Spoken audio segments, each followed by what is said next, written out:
नमस्कार, आप देख रहे हैं एनएमएफ न्यूज। आपके साथ मैं हूं नम्रता चौधरी। अभी कुछ दिन पहले की तो बात है जब कई टेलीकॉम कंपनियों ने मोबाइल टैरिफ के रेट को 15 से 20% तक बढ़ाने का फैसला किया। यह फैसला 3 जुलाई से लागू हो गया। आसान शब्दों में इसे ऐसे समझें कि जो रिचार्ज अब तक आप 300 रुपए का कराते होंगे, उसके लिए अब आपको 50-60 रुपए ज्यादा देने होंगे। टेलीकॉम कंपनियों के इस फैसले से आम जनता की जेब पर सीधा असर पड़ा, वो बात चलिए समझ आती है। लेकिन कांग्रेस नेताओं ने इस बहाने अपनी राजनीति को किस तरीके से चमकाया, इसकी वानगी एक बार फिर से देखने को मिली। लेकिन ये कितनी देर चलता? अजीत भारती जैसे पत्रकारों ने टैरिफ रेट के बहाने राजनीतिक रोटियां सेकने वाली कांग्रेस और उसके नेताओं को जमकर उधेड़ कर रख दिया। रणदीप सुरजेवाला ने तुरंत प्रेस कॉन्फ्रेंस बुलाकर रिलायंस जियो, एयरटेल और वोडाफोन आइडिया का नाम लेकर बड़ा बयान दिया।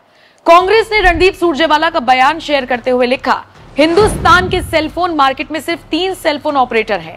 रिलायंस जियो 48 crore users, Airtel 39 crore users, Vodafone idea 22 crore 37 lakh users. Try की एक रिपोर्ट के अनुसार सेलफोन कंपनियां अपने हर सेलफोन कस्टमर से 152.55 पैसे प्रतिमाह कमाती हैं।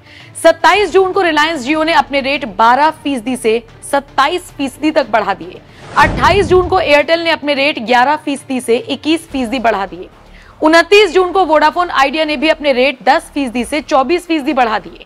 साफ है कि तीनों कंपनियों ने सलाह कर सिर्फ 72 घंटे में सेलफोन चार्जेस बढ़ाने की घोषणा की। अब रणदीप सुरजेवाला ने प्रेस कॉन्फ्रेंस में क्या कुछ कहा, जरा सुन लीजिए। सेलफोन मार्केट जो है इंडिया में वो ओलिगोपोली है, यानी केवल 3 सेलफोन ऑपरेटर्स हैं। रिलायंस जियो 48 करोड़ सेलफोन यूजर्स, ये मैं नहीं कह रहा, मैं ट्राई की सबसे लेटेस्ट रिपोर्ट आपको भेज रहा हूं। ये उसका डेटा, उसका एक्सट्रैक्ट अलग से भेज रहा हूं। Airtel 39 crore cellphone users, Vodafone idea 22 crore 37 lakh cellphone users, कुल 109 करोड़। कुल सेलफोन यूजर्स 119 करोड़। बाकी सरकारी कंपनियों के पास मुश्किल से बचते हैं 10 करोड़ के करीब। इनमें भी अगर मैं ये कहूं कि जियो और एयरटेल की ड्यूओपली है, यानी 2 कंपनी ही देश के लगभग सारी सेलफोन मार्केट को कंट्रोल करती हैं, उनकी संख्या 87 करोड़। सुरजेवाला के इस बयान से पत्रकार अजीत भारती तिलमिला गए।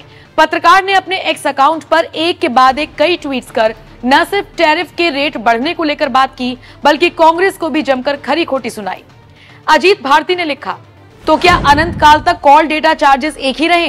किस दुनिया में रहते हैं ये लोग? दूध, फल, सब्जी का दाम बढ़े, पेट्रोल और संपत्ति का बढ़े, टावर मेंटेनेंस का बढ़े, इन्हीं कंपनियों से काम करने वालों की सैलरी बढ़े, लेकिन कॉल डेटा चार्ज ना बढ़े। दुनिया में भारत से सस्ता डेटा कहां है? इसके बाद भी जब कांग्रेस ने भ्रम फैलाना बंद नहीं किया, तो फिर अजीत भारती ने एक लंबा चौड़ा ट्वीट कर पूरी कांग्रेस को पानी पिला दिया। अजीत भारती ने लिखा, कांग्रेस द्वारा टेलीकॉम कंपनियों के लाभ पर ज्ञान देना मियां खलीफा द्वारा के फायदे गिनवाने जैसा है। 2G स्पेक्ट्रम आवंटन में पहले आओ पहले पाओ की नीति से भारतीय दूरसंचार विभाग को बनाकर दलाली का 1.76 लाख करोड़ खा जाने वाली पार्टी डेटा और कॉल टैरिफ 20% बढ़ाने पर नाच रही है। बात एयरटेल, जियो और वी के लाभ की नहीं है। बात यह है कि इन्हें जनता को बताना है कि हर वस्तु सेवा या तो मुफ्त हो सकती है या 10 साल पुराने दर पर उपलब्ध कराई जा सकती है। ये 8,500 रुपए बांटने की बात करते हैं, पर पैसे लाएंगे कहां से ये नहीं बताते। समाजवाद की आड़ में इनका पूरा लक्ष्य भारतीय अर्थव्यवस्था और व्यवसाय संस्कृति को बर्बाद करने का है। बात यह है कि जब हर वस्तु सेवा में मूल्य वृद्धि हो रही है, तो कस्टमर बेस बढ़ाने के लिए आरंभ में निशुल्क सेवा देने वाली कंपनियां अपने घाटे को पाटने के लिए या लाभ के लिए ही मूल्य एक निश्चित दायरे में क्यों न बढ़ाएं। भारत में पहले से ही डेटा और कॉल दर विश्व में सबसे सस्ते दरों में से एक पर उपलब्ध है। ऐसा भी नहीं है कि कंपनियां केवल नेट और कॉल पर ही टिके रहेंगे, क्योंकि कस्टमर की संख्या एक सीमा के बाद नहीं बढ़ेगी या बहुत कम ही बढ़ेगी। नई तकनीक आएगी। ब्रॉडबैंड की उपलब्धता बढ़ाने के लिए जिस स्तर पर धन लगता है, वो कहां से आएगा? 6G समेत सैटेलाइट द्वारा हाई स्पीड इंटरनेट सेवा के लिए पैसे कहां से आएंगे? ये चाहते हैं कि 179 रुपए का पैक कंपनियां ढोती रहें और कुछ नया ना करें। जिन्हें मूल्य बढ़ा लग रहा है, वो BSNL में पोर्ट करा लें। फ्री मार्केट में सरकार का कार्य न्यूनतम होना चाहिए, जिनका तर्क ये है कि पहले 13 कंपनियां थी, अब 3 है, वो पता कर लें कि वो कंपनियां भारत कैसे आई थी और यहां से जाने का कारण क्या रहा। जियो के आने से पहले यही कंपनियां हमारा पैसा क्यों काट लेती थी, उसकी सुनवाई नहीं होती थी, डेटा का मूल्य क्या था वो पता कीजिए।